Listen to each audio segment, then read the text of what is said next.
Greetings to all viewer, this is Sonam Singh.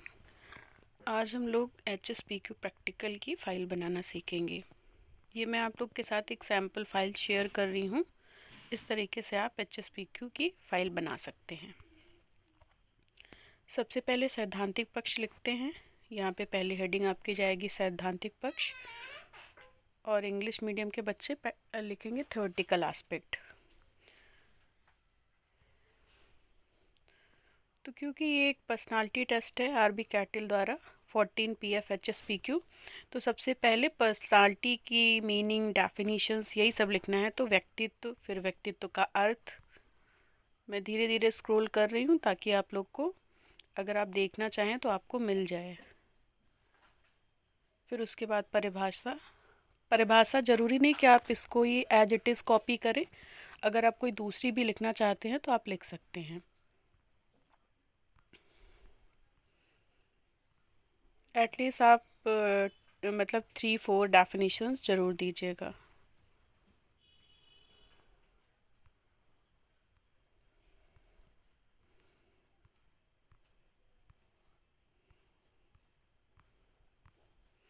इसके बाद व्यक्तित्व वंशानुक्रम एवं पर्यावरण का योग नहीं गुणनफल होता है। व्यक्तित्व विकास जन्म से मरण तक होता है। व्यक्तित्व के सिद्धांत।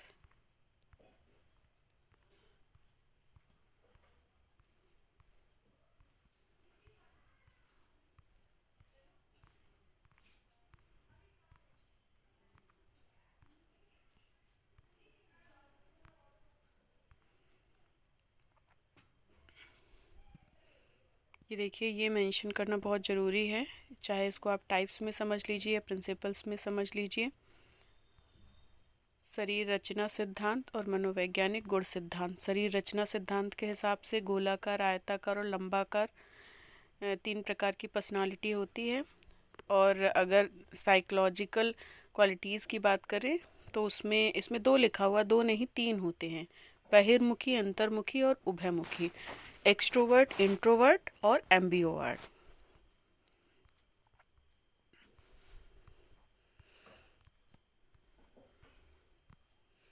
ये देखिए, फिर ये जो भी पर्सनालिटी के टाइप्स हैं उनको आपको थोड़ा थोड़ा डिफाइन कर देना है 2-2, 3-3 लाइंस में।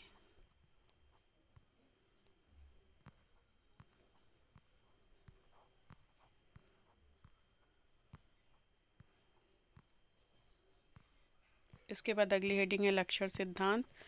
फिर ऑलपोर्ट का लक्षण सिद्धांत,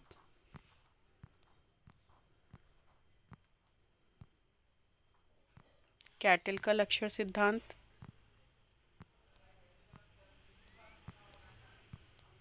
क्योंकि ये आरबी कैटल का प्रैक्टिकल है इसलिए कैटल के अकॉर्डिंग आपको जरूर मेंशन करना है। देखिए, कैटल के 16 व्यक्तित्व कारकों में विद्यमान विभिन्न व्यक्तित्व गुण या विशेषक, ये जो इंग्लिश में आप लोग अगर देखेंगे तो जो ट्रेट थियरी है वही आपको यहाँ पे मेंशन करनी है।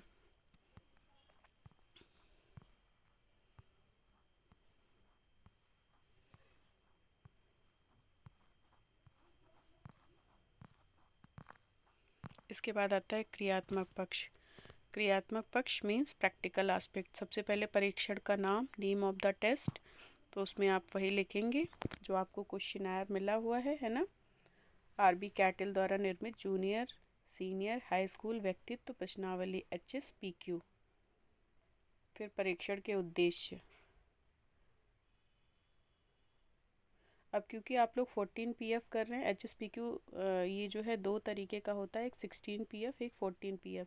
तो बीएड में 14 PF वाला प्रैक्टिकल होता है और एमएड में 16 PF। तो अगर बीएड के बच्चे कर रहे हैं तो यही लिखेंगे आप प्रैक्टिकल के उद्देश्य में। हाई स्कूल व्यक्तित्व प्रश्नावली का प्रयोग करके प्रयोज्य के व्यक्तित्व के 14 सील गुणों का मापन करना। ठीक है। फिर सेकंड ऑब्जेक्टिव है प्रयोज्य के व्यक्तित्व की प्रोफाइल तैयार करना। थर्ड ऑब्जेक्टिव है प्रयोज्य के सृजनात्मक तथा नेतृत्व क्षमता के प्राप्तांकों को ज्ञात करना।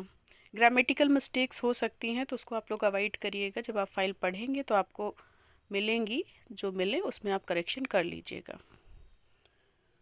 प्रयोज्य के शील गुणों तथा प्राप्तांक एवं व्यक्तित्व प्रोफाइल के आधार पर उनके व्यक्तित्व का आकलन करना। प्रयोज्य के व्यक्तित्व शील गुणों के अनुरूप उचित सुझाव तथा निर्देश प्रदान करना। ये सब आपके उद्देश्य में आएगा। उसके बाद आवश्यक सामग्री। आवश्यक सामग्री में HSPQ क्वेश्चनायर मीन्स प्रश्न पुस्तिका जो अगर आपने जब प्रैक्टिकल किया होगा तो सबसे पहले आपको क्वेश्चनायर मिलेगा, फिर एक आपको आंसर शीट मिली होगी, टेस्ट प्रोफाइल, तो वही सारी चीज़ें इसमें आएंगी। जैसे HSPQ प्रश्न पुस्तिका जो क्वेश्चनायर हो गया, फिर उसके बाद मानक सामग्री मतलब जो मैनुअल होगा, प्रोफाइल शीट, उत्तर कुंजी, स्टॉप वॉच और लिखने के लिए। इसके बाद प्रयोज्य का विवरण। प्रयोज्य मतलब सब्जेक्ट जिसके ऊपर आपने ये प्रैक्टिकल कंडक्ट किया है उसकी डिटेल देंगे। देन उसके बाद आएगा परीक्षणकर्ता का विवरण। इसमें आप अपनी डिटेल लिखेंगे, डिटेल ऑफ टेस्टर जिसको कहते हैं। स्थान में मनोविज्ञान प्रयोगशाला ही लिखेंगे, साइकोलॉजी लैब, और दिनांक में जिस डेट में आपने उस प्रैक्टिकल को किया है वो डेट आप डालेंगे। फिर उसके बाद प्रारंभिक तैयारी।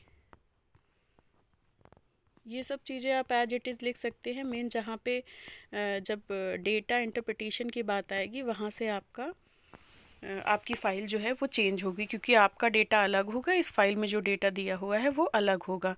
तो ये एक सैम्पल फाइल है, इससे आपको पता चल जाएगा कि आपको फ़ाइल बनानी कैसे है।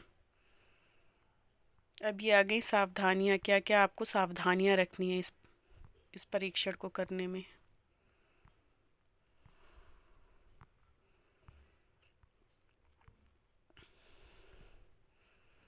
ये सब चीज़ें आप सेम लिख सकते हैं, इसमें कोई दिक्कत नहीं है। इसके बाद निर्देश, ये भी आप सेम एज इट इज़ लिख सकते हैं।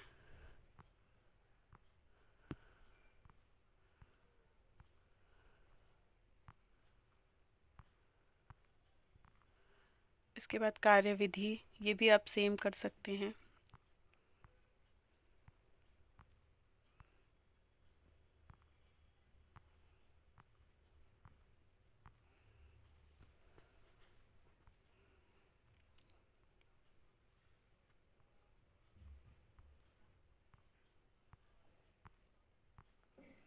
अब यहाँ पे देखिए, ये नेतृत्व क्षमता का फॉर्मूला है, जो लीडरशिप पोटेंशियल का फॉर्मूला है 2B + 0.2C + 0.16, यहाँ 2.2 तक ये फॉर्मूला है। अब इस फॉर्मूले पे आपको अपना डेटा रखना है। अब आपके जो मतलब आपका जो सब्जेक्ट था उसका जो भी रॉ स्कोर निकला होगा, फिर आपने उसको स्टेन स्कोर में कन्वर्ट किया होगा कन्वर्जन टेबल की हेल्प से। तो आपका जो निकला होगा इस फॉर्मूले पे आप अपना डेटा रखेंगे, फिर आपका जो लीडरशिप पोटेंशियल है वो निकल के आएगा। फिर जो भी लीडरशिप पोटेंशियल निकल के आएगा, फिर आप मैनुअल लेंगे, मैनुअल में परसेंटाइल स्कोर दिया होगा, उससे आप जो भी आपका निकलेगा उसको आप परसेंटाइल स्कोर में कन्वर्ट कर सकते हैं। लेकिन इसमें आपको डेटा अपना रखना पड़ेगा, तभी आपका आएगा। इसके बाद क्रिएटिविटी का है ये फॉर्मूला, सृजनात्मक क्षमता का फॉर्मूला। ये 0.2A से +1 - तक का ये फार्मूला ही है। फार्मूला पे नीचे देखिए डेटा रखा गया है। इसी तरीके से आप अपना डेटा रखेंगे और इसको सॉल्व करेंगे। फिर जो भी निकल के आएगा तो आपके पास एक मैनुअल होगा, मैनुअल में परसेंटाइल स्कोर दिया रहता है, तो उसी मैनुअल से देख के आप इसको परसेंटाइल में कन्वर्ट कर लेंगे। इसके बाद आंकड़ों का व्यवस्थीकरण। फिर इसके बाद टेबल नंबर 1, जो पहली टेबल आपकी बनेगी, इसमें आप एक तरफ क्रम संख्या, फिर कारक फैक्टर, मूल प्राप्तांक, स्टेन प्राप्तांक, प्रतिशतांक। मूल प्राप्तांक मतलब रॉ स्कोर, और स्टेन प्राप्तांक मतलब स्टेन स्कोर, और प्रतिशतांक वही आपको मैनुअल से देख के ही लिखना है। स्टेन स्कोर आपको कन्वर्जन टेबल की हेल्प से मिलेगा, और रॉ स्कोर आपको स्टेंसिल की हेल्प से मिलेगा।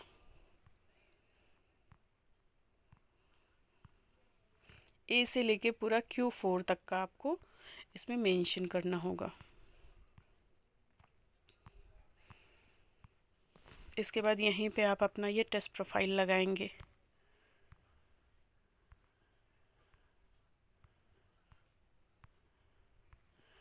फिर टेबल टू में आपके फिर से कॉलम बनेंगे, क्रम संख्या, सील गुण, प्राप्तांक, प्रतिशतांक। तो सील गुण में आपका नेतृत्व क्षमता और सृजनात्मक क्षमता। नेतृत्व क्षमता मतलब लीडरशिप पोटेंशियल, और सृजनात्मक क्षमता मीन्स क्रिएटिविटी का जो भी आपका स्कोर आया है यहाँ पे स्कोर लिख देंगे। और फिर कन्वर्जन जो आपका मैनुअल है, मैनुअल की हेल्प से आप अपना परसेंटाइल आपको मिल जाएगा इन स्कोर्स का। तो यहाँ पे जो भी आपके मतलब जो आपका स्कोर होगा उसके हिसाब से जो भी परसेंटाइल बनेगी वो परसेंटाइल आप इसमें लिख देंगे। देन आपका रिज़ल्ट आ जाएगा। अब रिज़ल्ट में आपके सब्जेक्ट का जैसा भी स्कोर आया है उसके हिसाब से आप यहाँ पे बताएंगे कि वो एवरेज रहा है या एवरेज से ज़्यादा रहा है, कैसा क्या रहा है। ठीक है। इसके बाद टेबल नंबर थ्री में फैक्टर्स होंगे, स्ट्रेंथ स्कोर होगा और प्रतिशतांक मतलब परसेंटाइल होगा। तो फिर इसमें देखिए जो हैं वही आपको सेम मेंशन करने हैं। बस आपको डेटा अपना रखना है, बाकी चीज़ें आप देख सकते हैं, बाकी चीज़ें आप एज इट इज़ लिख सकते हैं, बस आपको डेटा अपना चेंज करना रहेगा। फिर टेबल नंबर 4 होगी। अब औसत से ज़्यादा जो होंगे वो टेबल नंबर 4 में आएंगे।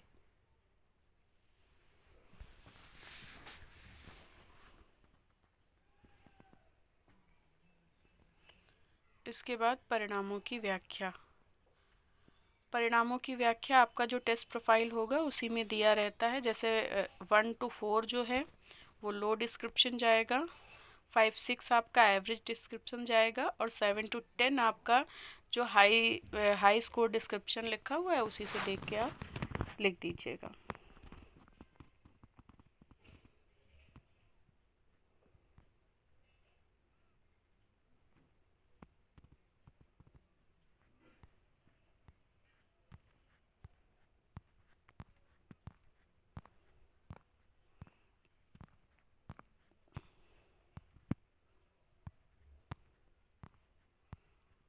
ए से लेके आपको Q4 तक सारे फैक्टर जो है उनकी इंटरप्रिटेशन देनी है।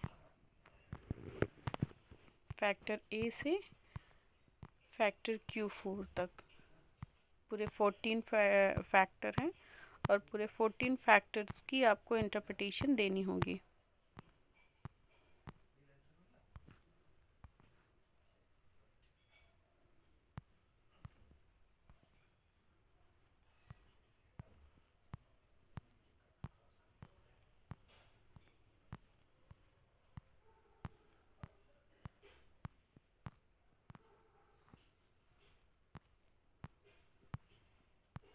इसके बाद कंक्लूजन।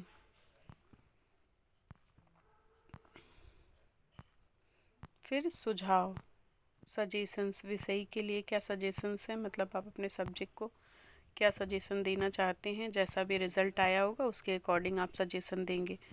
फॉर एग्जांपल अगर उसके अंदर क्रिएटिविटी ज़्यादा है तो उस तरीके का आप सजेशन देंगे, लीडरशिप पोटेंशियल ज़्यादा है तो उस तरीके से देंगे। उसके बाद अभिभावकों के लिए सुझाव।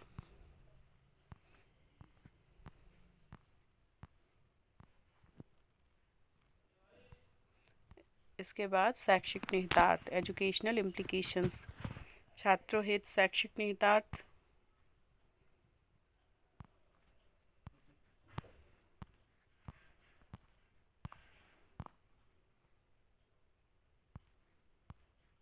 फिर अध्यापकों हित शैक्षिक निहितार्थ।